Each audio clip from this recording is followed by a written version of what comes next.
I was rapping for 2 years before Bodak Yellow, right? And I just keep doing these mixtapes. And I just felt like I kept going hard in the paint in the studio and everything. And it got to the point that I just feel like I keep just getting rejected. Okay, so let's get into it.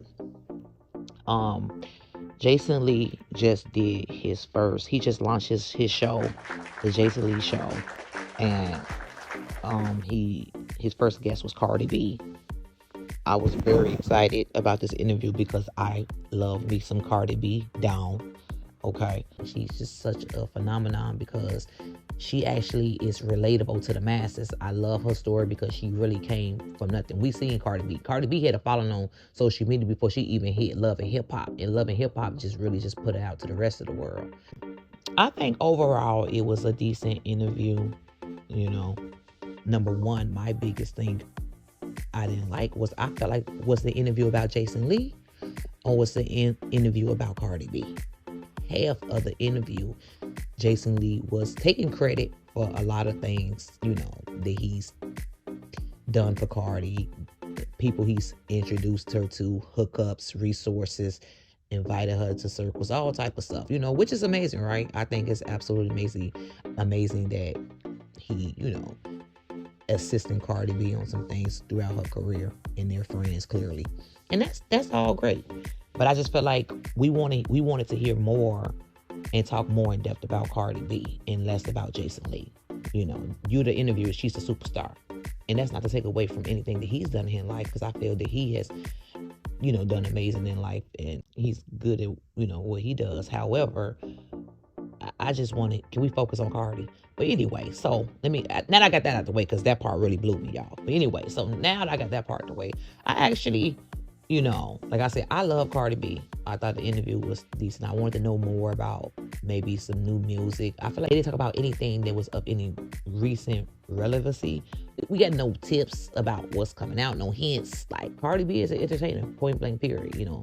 And she's always been very authentic in who she really is. She's relatable. And she's pulling up younger girls. That's one thing we never saw. Too much. Right? Especially in this past decade. Cardi just hit 30. So when these little girls coming out 20 years old, 21, 22, and they coming out into, you know, into the industry, Cardi is pulling them up, and I think that's absolutely amazing. I love it about Cardi. I could tell from her spirit she's a genuine, authentic, good person.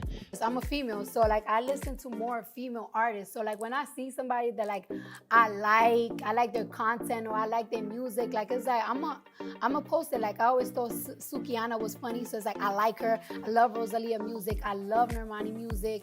I felt Ruby Rose, I liked her, and I felt like, oh, she gonna go, like I see her going further and everything. And me and Megan, we was like, we want like to put like a lot of upcoming female rappers. They spoke about what was her reaction when she and her husband Offset found out about when TakeOff passed. And he was screaming when he first heard about it, and saying no. And Cardi said it was just awful. Oh, makes me sad. We were supposed to go to Lala's party in New York, and my daughter threw up all over my costume.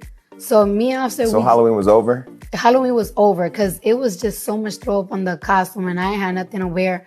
So we just fell asleep, and out of nowhere, like Offset phone kept ringing, my phone kept ringing, and like Offset picked up the phone, and he's just like, no, and he's screaming, and like he's screaming like, no.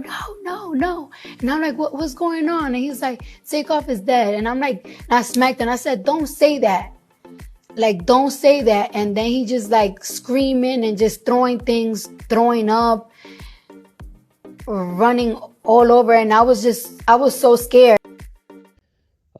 I'm still so devastated about TakeOff passing. Like, that really like upset me. It hurt me. Like, I knew TakeOff. That was one person that I think the world can agree with that just didn't deserve that. He was just a beautiful spirit. But rest in peace to TakeOff. Yeah, they spoke about when she had released her song with Lil Durk and Kanye, and how it was just hard. And she said she actually liked Hot Shit. And I'm gonna tell y'all one thing. I personally love that song. That is on my playlist. Don't play with me. I like it more better than a lot of her other songs. I'm gonna be real with you, but I could tell it clearly wasn't a world's favorite, but I personally loved it. She said she actually want to do another song with those two, and I was a little bit like, Kanye though, okay, he's a little bit, yeah.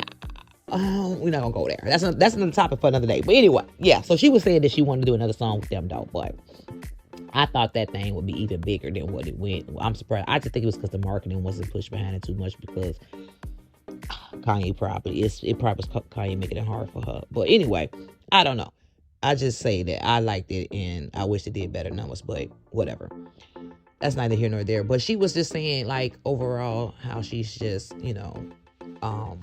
she seemed like she's just in a good space with, her life, her career. She was saying how it was hard for her coming up because a lot of people wasn't taking her serious because she was from Love and Hip Hop. So she had to like break that, and now Cardi, she's super exceeded that. When I see Cardi, I don't even think about Love and Hip Hop. No lie, sometimes I have to remember that she was on Love and Hip Hop. I don't even want to say she's from Love and Hip Hop because she already had a platform before she got on Love and Hip Hop, which is why she got the platform to get on Love and Hip Hop. But I just feel like she's so big now. Ain't nobody thinking about Love and Hip Hop when they think about Cardi B. I don't know why. I just think a lot of this stuff be in her mind and kind of can hold her back. But it was a decent interview. I wish that they could have got more in depth about stuff. I feel like because they're friends, it was probably more easy and comfortable for her to talk about, to talk about certain things during the interview. But I feel like they could have gave a little bit more tea. I mean, it just wasn't enough tea spilled on that interview for me.